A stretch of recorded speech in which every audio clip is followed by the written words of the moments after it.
Okay. Yes, now I can see that the sound is working. So hopefully everyone will make it from the canceled live over to this live. I guess perhaps it's my microphone is just not wanting to connect anymore. I'm not sure. But last time it did the same exact thing. You couldn't hear me. So the microphone works when I make videos, but when I do lives, it's not working. I don't know why. Anyway, thank you for your patience. I did have someone message me through my website. So my website is CassieTheEnglishTeacher.com. You can send me a message through there. And they said they're never available on Sunday nights, but they have questions, and so they sent me some. So feel free to do that if you are watching this, like the replay of this, and you are not available on Sunday nights. Definitely just send me a message through my website with a few questions, and then I can answer them here. And get your questions answered. So I'm going to read off hers as there aren't any in the chat. So the first one, I'm one of those people who still has to wear N95 mask everywhere. Would people be actually willing to talk with me, or would I be harassed or kicked out of places? Do you see anyone in a mask ever? Okay, so this is a great question. You would absolutely not be harassed for wearing a mask. Like, I just can't ever even imagine that happening. People would still be willing to talk to you, especially to you. They might have a hard time understanding you, especially if Spanish is your second language.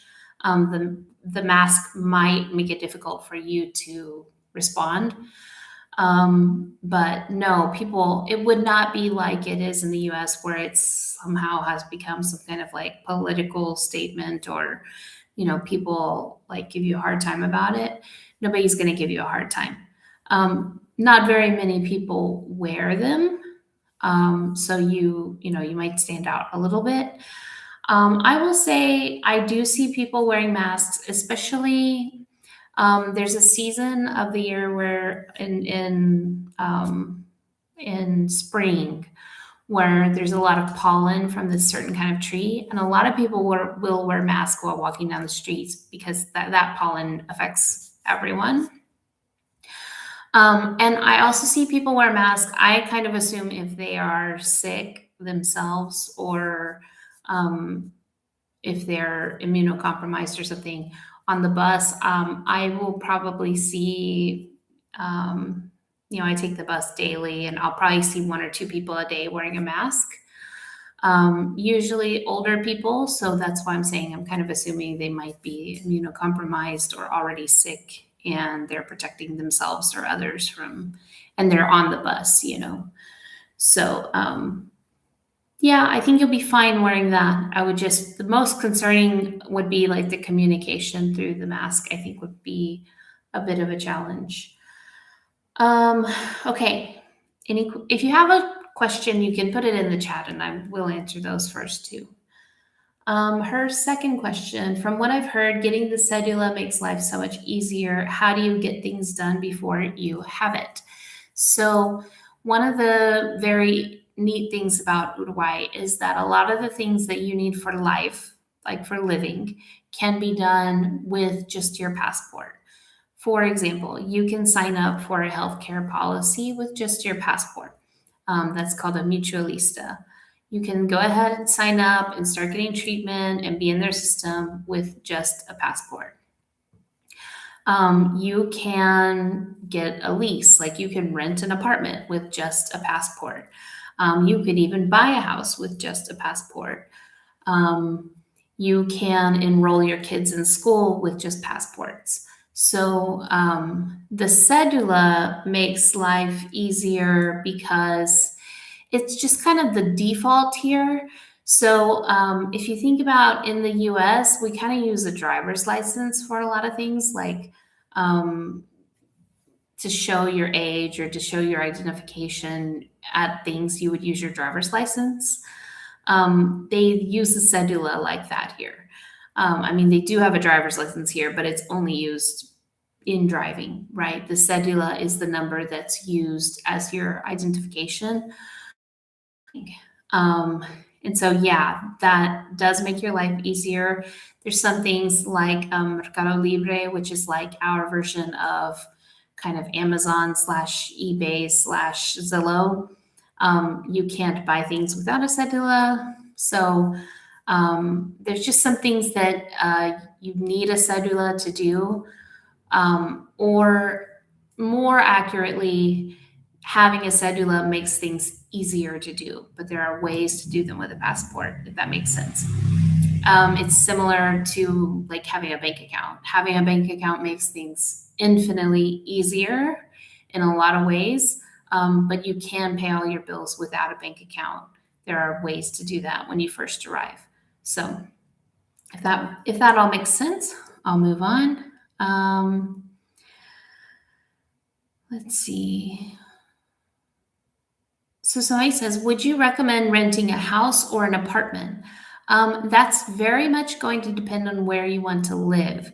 So if you want to be in Positos or Punta Carretas along the beach, it's going to be an apartment. The houses, if you could find a house there, it would be astronomically expensive. Those are high-rise buildings with apartments. As you go into the city away from the beach, you can find houses, or as you go up the coast, kind of further out of the city, or into the interior, you can find like suburbs, we would kind of call them, like houses that have a yard. So it really, really, truly depends on you. I know people who are like, we have 2 big dogs. We are going to live in the suburbs because we absolutely have to have a yard for our dogs. Okay, excellent. So here's the area you want to look in, and here's where you can get a house with a yard. Versus, oh, I want to be in the most walkable area and I want to be everything within a couple of blocks. Well, then you're probably going to have an apartment. Thank you for the wishes for my health. Yes, I'm doing super great now. I'm doing the healthcare system here is incredible. Okay, could you speak about navigating Montevideo with mobility issues? So people do it, but it is difficult. If you've ever been to Italy, like, and seen kind of how a lot of times, like, even the paved sidewalk is not just flat concrete, it's like tiles put together. That's how all of Montevideo is. So it's these like 6-inch, maybe 9-inch tiles put together. So they're, I mean, not exactly flush all the time. They can be broken. Tree roots, there's a lot of trees in Montevideo, so which is beautiful. There's trees everywhere. But the tree roots come up and break the sidewalk. And so it is pretty challenging. That being said, I've been on buses where a person in a wheelchair gets on and it was pretty quick. Driver hops off, boom, boom, wheelchair's on the bus. A lot of the buses now have no stairs to get on and off. They're like the low to the ground buses that kind of lower down even further when you're getting on. So the bus system is, I mean, I think they're trying to make it more accessible. And I think probably what ends up happening, in my kid's school, there's a wheelchair user, and I'm guessing that they just have figured out the streets that have the best paths that their wheelchair can navigate. You know what I mean? Is probably how you would just kind of end up, oh, that street, I can't go down that street because the sidewalk's really broken there, or they're doing construction and they've got it blocked off or whatever like that. So, Yeah, Jason is reiterating what I said. He bought a house with a passport, enrolled in healthcare, bank account on my passport, electricity bill, etc. Yeah, you can just totally live here before you have a cedula and function. Again, you will definitely want the cedula as quickly as you can, but you can definitely function. Veterinarian care, is there in-home care available? I don't know if there's in-home veterinary care. I imagine so. There is a lot of veterinary care. There are a ton of dogs and cats in Montevideo, and people take very good care of their pets here. I'm amazed at how many pet stores there are and like vets and things there are. So yeah, you can actually absolutely find a good vet. I have a video on bringing a small pet to Uruguay, and she talks about her vet and for her cat. So if you want to watch that video to kind of see more about finding a vet, that might be helpful.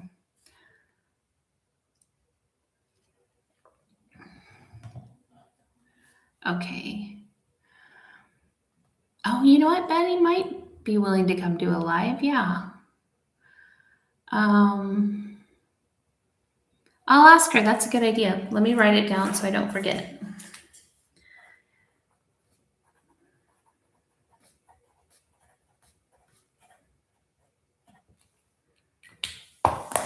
Or someone else. I mean, yeah. I mean, once you get here, there's a big community, a big LGBTQ community from the US that's who has moved here. So um, you would have a lot of support and a lot of you know, community right away, which is really, really nice. Um, oh, that's really interesting. My cat's ovaries were removed at home. Wow.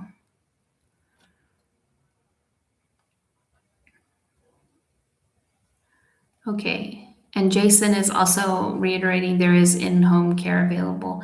I mean, there is for people, so I would imagine for pets too. So, da, da, da. Okay, I'm through questions on the chat, so I'm gonna pick up one of these. She says, I'm planning a scouting trip. If I decide I like Uruguay and I want to move, what would the next steps be? If I already have all my papers apostilled and ready to go before my scouting trip, could I just start the residency paperwork while I'm there, even though I'd be returning back to my native country after the trip? Yes, you can start doing things on your scouting trip. Excuse me. What I'd recommend on my website, I have the English speaking providers download, and I have a couple of immigration consultants on there. And what I would do during your scouting trip is meet with one or both of them. I tell people to talk to both of them because they are kind of opposite personalities. And so, you know, you want to see who you're going to jive with because you're going to spend a lot of time and you're going to have to put a lot of trust in them. So definitely make sure you click well with them.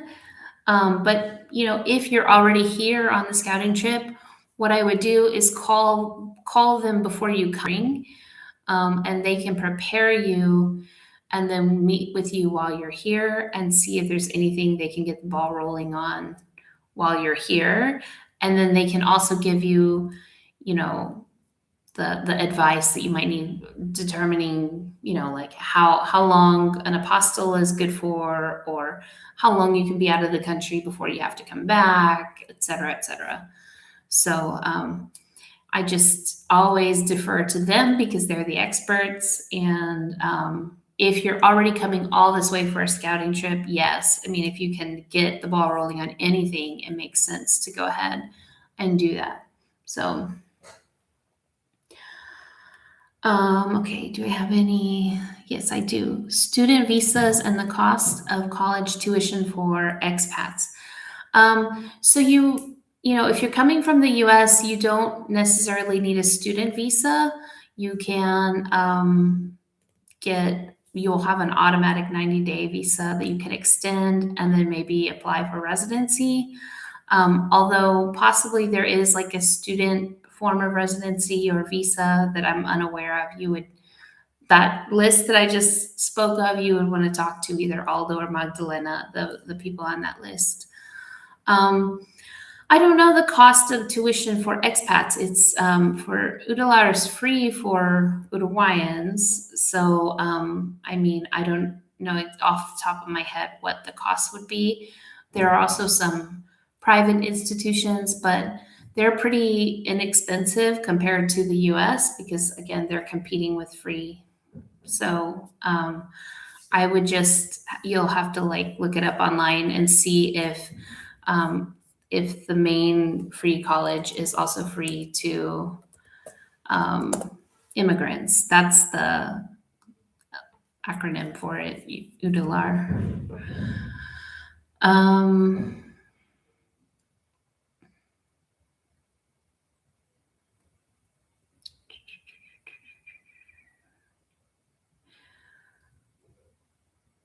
mhm. Yeah.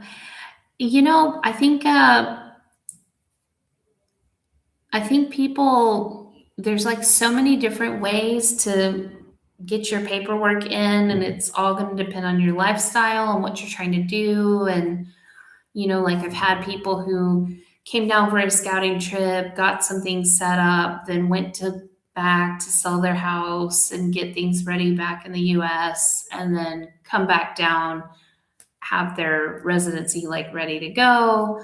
Um, you know, it sounds like you're coming on a scouting trip, though. The question asked was about a scouting trip. So that means you haven't fully decided on Uruguay. So I would just maybe take it a little more easy and say, what would be some easy things I could do if I get there and I like it and I could start the process? Um, your apostille docs are a great place to start.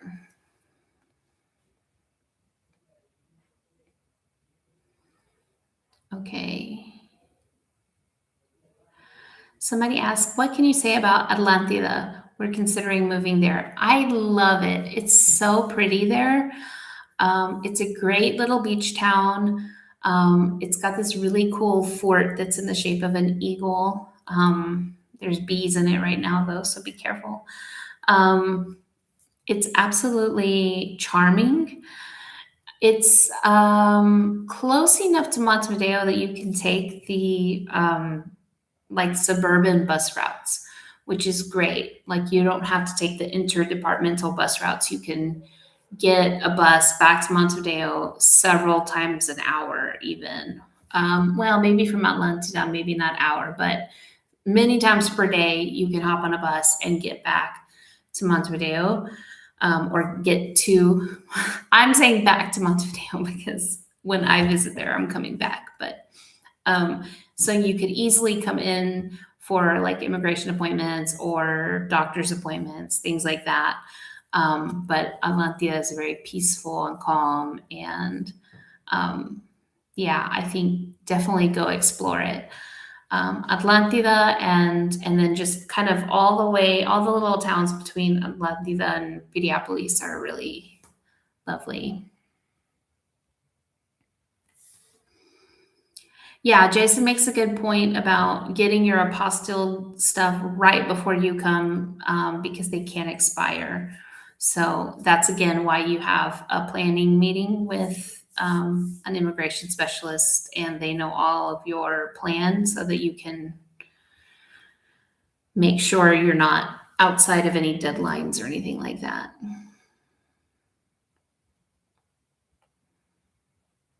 Awesome. Okay. Let's see. When you rent an apartment, what is the landlord considered responsible for? If you rent a furnished place, an appliance breaks or a pipe bursts, what is the landlord considered responsible for fixing it quickly? Or should I have some handyman skills before I move? This is kind of all over the place.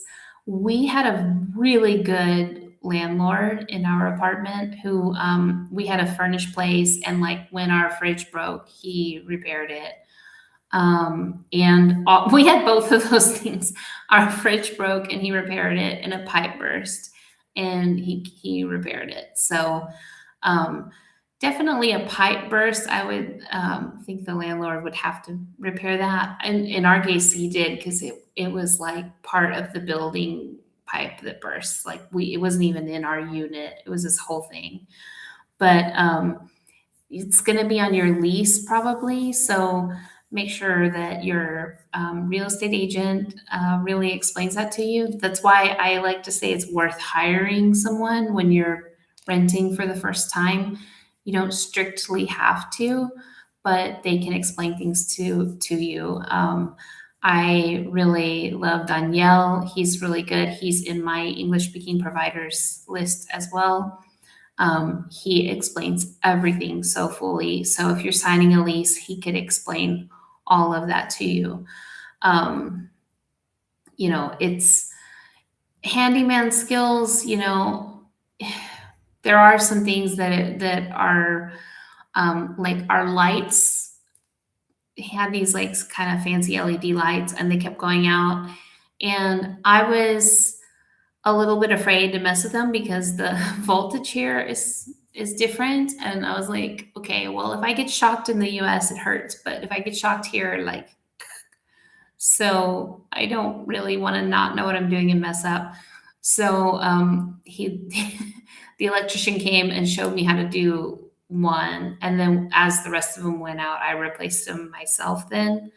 So I don't know. It's a relationship between you and the landlord, and some are better than others. Very similar to the U.S. too. You know what I mean? Like some landlords are horrible and never follow up and things, and some are good. So, um, and Jason's plugging Danielle too. Yes, we all love Danielle. Um,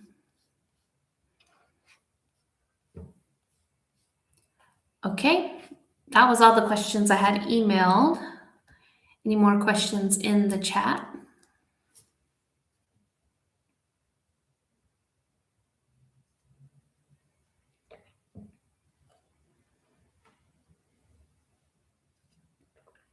Jason is mentioning that Danielle will do free consultations through Zoom as well. So if that helps when you're looking. I was a realtor in the US, and I still hired a realtor both when renting and when buying this house, because I just didn't feel like I understood all of the ins and outs all the way. And I would rather pay a little bit upfront to avoid making a big mistake. So, it does cost money, but in my opinion, it's worth it.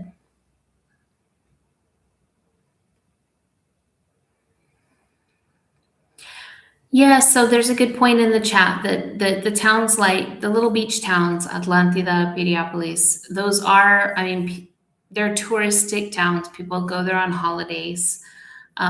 So they do get more active in summer and less active in the winter.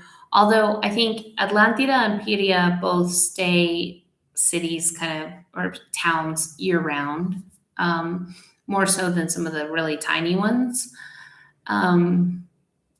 But yeah, you will have tourists coming in over the summer. So just, kind of keep that in mind. Yeah, we have a free zoo and a free planetarium at Parque Villa Dolores, and they're both really lovely. We have not made it to the planetarium yet. Even I just can't get it together to get the tickets. It's really pathetic, but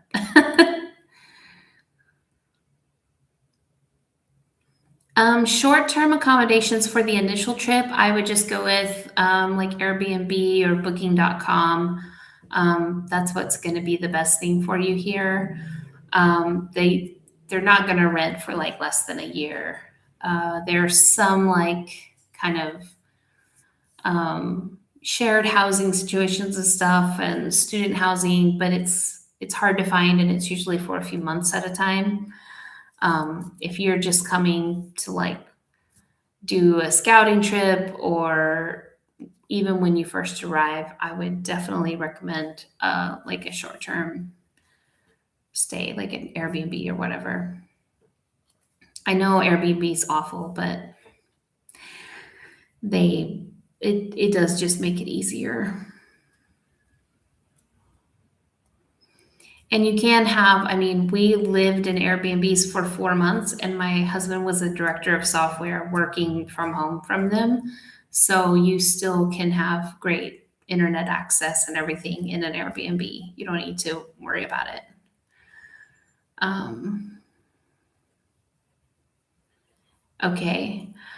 So someone's saying that because there are summer homes, the construction quality of some of the homes along the coast is not the best for winter in terms of heating insulation.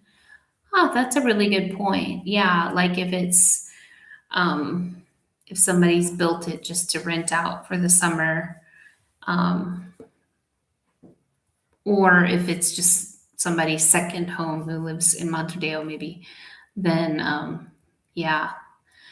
So yeah, be careful maybe about buying when you're looking at places to rent or buy in Atlantida. Maybe make sure that they have decent heating and insulation.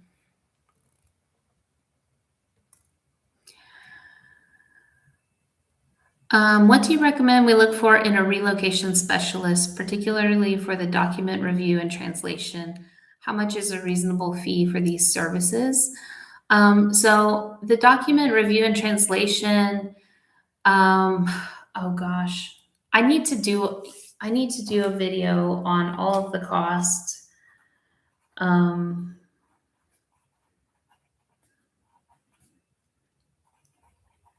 because it's now been a couple of years, so I've forgotten how much we spent on things like that. But yeah, each relocation specialist is going to have somebody that they recommend. They usually will charge per. It's either I think it's per word for translation. Um, there's a pretty standard rate as far as I know. Um, when you're looking for a relocation specialist, here's the number one thing I would tell you is that Uruguay is very, very different from immigrating to other places because you don't need an attorney. Nobody has to argue on your behalf that you should be accepted as a resident here. Um, it's just a process, and you're just proving that you check all of the boxes. Like, no, I'm not a criminal. Yes, I have my vaccines. Yes, I have my health in order. Like, yes, I have enough money to be here, basically. A little bit more complicated than that, but you're just proving, that you meet their standards. So there are people who are able to get their residency without even hiring a relocation specialist. Um, in order to do that, you would have to speak Spanish because you do have to speak at your immigration appointment. So there will be people though from Venezuela or from Cuba or somewhere that have a pretty easy time going through and doing it themselves. I say all that to say, paying a lot more for a service because it's an attorney, or paying a lot more for a service because it looks really big and fancy, is not necessarily going to wind up with you getting your residency quicker or easier. Um, I would definitely make sure that you shop around. Um, make sure that you are getting quoted an amount of money that they're going to charge you